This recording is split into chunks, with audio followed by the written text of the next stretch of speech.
Bryan Rairdan on the left from Teck Resources and Peter Lind on the right from Newmont. Thank you for your time today and for your involvement in this CEEC Medal presentation.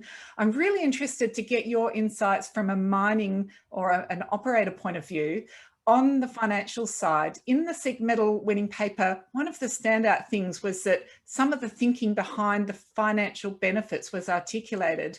And I'd really like to hear what do you think leaders, like investors are asking for ESG actions on the ground, but ultimately our leaders, our very senior leaders, need to have that compelling financial case, that business case, as well as need to have confidence that they can manage the risks.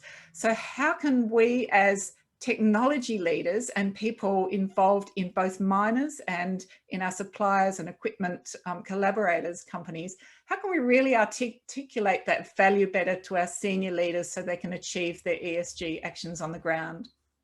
I guess one of the things from my perspective is if you look at the amount of water that we consume in these large mining projects and how much of that water ends up as void space water and tail storage over essentially perpetuity, and that water is water that is not available for other uses, right? So I think looking at the cost of that water and looking at where that water ends up getting sunk in terms of the overall water balance is really critical. And I think it helps us really approach things once we look at how much that costs and what it represents from an ESG standpoint as well. Great answer. Fantastic. Yeah, and I guess I'll throw in that, I think our senior leaders, they do take ESG very seriously and they understand the levers, and it's a complex thought though. One of the things I spend a bit of time thinking about is, okay, energy efficiency is one thing, carbon footprint is another, and they're not necessarily perfectly tied together. I think on the processing side, we do actually have an opportunity in some cases to replace diesel generated energy with electricity.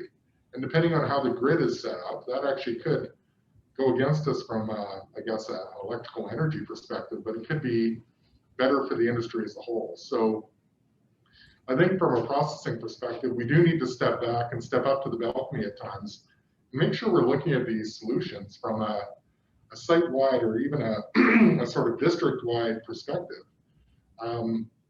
Can we make sure that we apply pressure to make sure the grids that we operate in, the electrical grids, are as green as they can be or on a path to become green? And we look at our sites holistically to make sure that from an environmental impact perspective, we're minimizing the entire site impact. So yes, we tend to focus a lot on processing because that's our jobs and our passion, but we do need to at times ensure that we're part of the bigger picture and we're playing the appropriate part of that.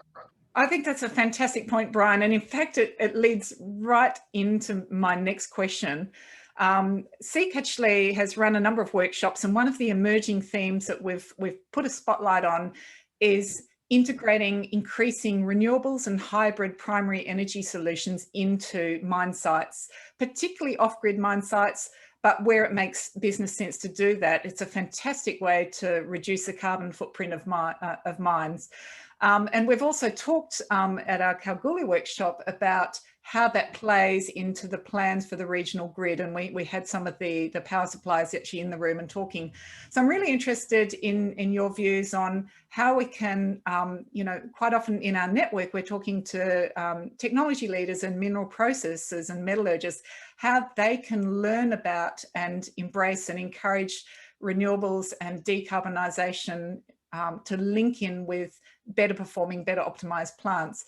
What are your thoughts on that and how we're faring as an industry with taking on board that different, more decarbonized primary energy sources? So I'll start, if that's okay. I think we do owe it to the industry and to ourselves to all be students of the electrical industry.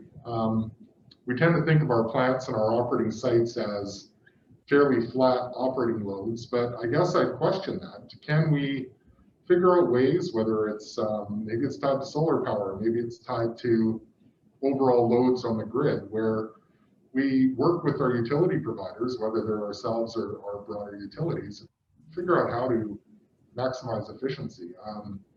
Things like pumping water.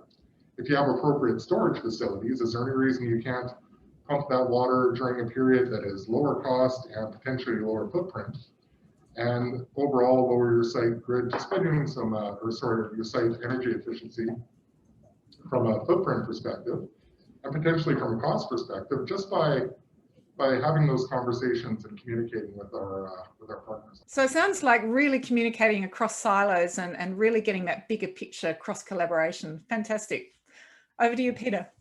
Yeah, I think from my perspective, some of the advances that are happening in things like battery energy storage, so you can have actual storage of these, renewable energy sources that are not, consistent. I think those are the types of things that, we're still a long way from that, but I think some of those developments could go a long way into making, some of the mine sites able to potentially operate with renewables and not require, diesel generation and things like that. So I think there's a lot of possibilities. There's still a long way to go for that to be a reality, because the power requirements for our sites are pretty substantial, but I think there are developments that look promising. Thanks so much, guys. That's awesome.